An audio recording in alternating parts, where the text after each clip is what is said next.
Comment na bino balandi oyo bolandaka Congo Lokolo News.com. Émission na bino oyo bolandaka na site na bino www.congolokolonews.com. Ezali réalité d'ici et d'ailleurs.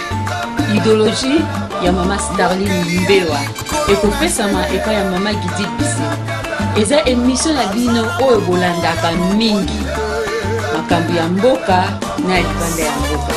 Pour tout contact Bobenga biso na nzela ya singa 00243 90 55 31 397 na bandeli 00243 90 55 31 397. Ceux qui Bobengi okozwa ye moko numéro 1 ya congolokolonews.com mama Gidi Bisi azawana pour nous servir bino Congo Lokole. So, Congo Lokole, ni par ailleurs, Bolanda. Et voilà, chers internautes de congolokolonews.com, on a retrouvé aussi l'honorable Serge Mayamba ici. C'est vrai, le mouvement de révolution, il y en a marre bien de faire un sit-in devant l'ambassade du Congo-Brazzaville suite à la situation qui prévaut entre les deux pays. Honorable, avez-vous un point de vue à émettre? Il s'agit d'une situation intolérable. Comme j'ai eu à l'annoncer dans les médias, personnellement, je suis en train de préparer une plainte contre un officier de l'armée du Congo-Brazza que nous considérons comme l'instigateur de cette situation. Il s'agit du général Jean-François Ndenge que je cite. J'ai eu à l'annoncer au maire de Brazzaville lors de notre rencontre avec le gouverneur de la ville de Kinshasa parce que l'appel au meurtre qu'il a lancé contre les Zaïrois constitue un crime internationalement et nationalement répréhensible. Nous ne pouvons pas accepter cette humiliation. Nous sommes un peuple. Il faut que nous puissions protéger notre identité, sortir de cette humiliation, faire en sorte que les rapports entre États puissent être des rapports équilibrés. Il est inadmissible que le Congolais puisse être réduit à un niveau, au niveau d'un animal.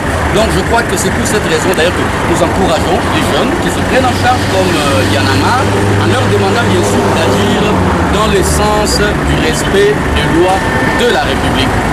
Il faut qu'il y ait des revendications, il faut que les Congolais s'expriment en privilégiant bien sûr le dialogue, en privilégiant également une bonne entente entre nos deux peuples parce que le Congo-Brazza et le Congo-Kinshasa constituent un seul peuple et nous devons faire en sorte que tous ceux qui sont à la base de la division entre nous soient mis hors de cause. Donc voilà pour cette raison.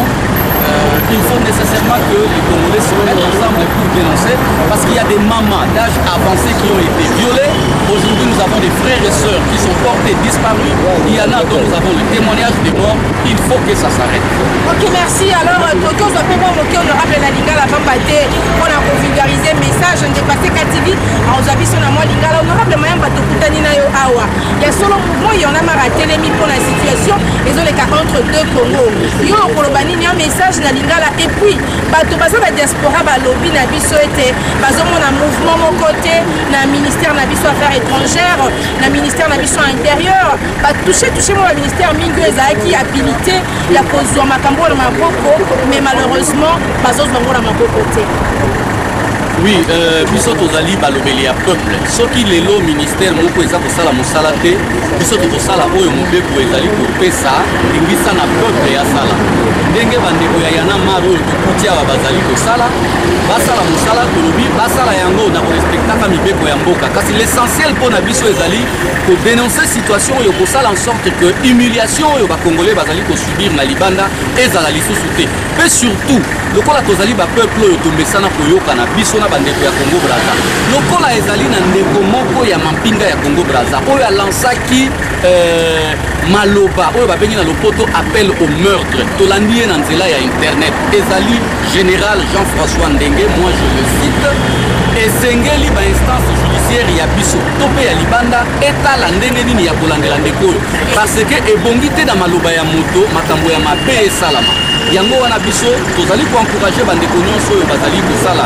revendication po ete badroit ya bakongolais ezala respecte tolingi te makambo lokola ya boye continue po ebebisa barelation entre biso na bapeuple ya bamboka mosusu biso na bandeko ya Congo Braza tozali bandeko président ya Congo Braza mwasi na ye azali ndeko na biso lelo lokola babengani bakongolais sikoyo biso tosala nini tosenga mpe président saswa azongisela biso ndeko na biso oyo alingi bakongolais te bajean françois ndenge baza na mpasi ya bakongolais bayaka kolia awa estce il faut toboma bondeko parce que eza na bandeko moko mibale misato bazalaki na Congo Braza na basituation irrégulière eza mabe soki bato ya basituation irrégulière bazali bongo bato baza bafandi kuna bambula ebele basalaki nini bana oyo ya mike bamama oyo baviole basali nini na makambo wana ezali situation moko intolérable yango biso tozali kolobela yango kasi tosengi tolobela yango na respect ya mboka tolobela yango pete na koluka kokomaka baennemi ya bandeko ya Congo Braza population ezalaki victime ya manipulation ya bandeko moko biso sikoyo etumba na biso ekende mpo bandeko wana batika bizaleli wana ya mabe. Merci honorable kolandanga na Congo Lokole News.com tokobenga yo esa biso carte de visite pour la interview probable. J'ai donné les amis. Moi je vous dis courage. Hein? Okay. Je sais que les gens pourront vous menacer, mais je vous dis courage.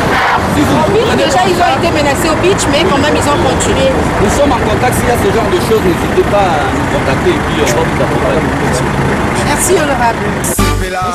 etondinga ebele na motema komona bino balandi oyo bolandaka Congo Lokole News.com émission na bino oyo bolandaka na site na bino www.congolokolenews.com ezali réalité d'ici et d'ailleurs idéologie ya mama Starline Mbewa ekopesama epai ya mama Gidit Bise eza émission na bino oyo bolandaka mingi makambo ya mboka na libanda ya mboka mutu contact bobenga biso na nzela ya singa 00243 90 55 31 397 na bandeli 00243 90 55 31 397 soki bobengi okozwa ye moko numéro 1 ya Congo Lokole News.com mama Gidit Bise aza wana mpona oservir bino Congo Lokole to Congo Lokole nulle part ailleurs bolanda.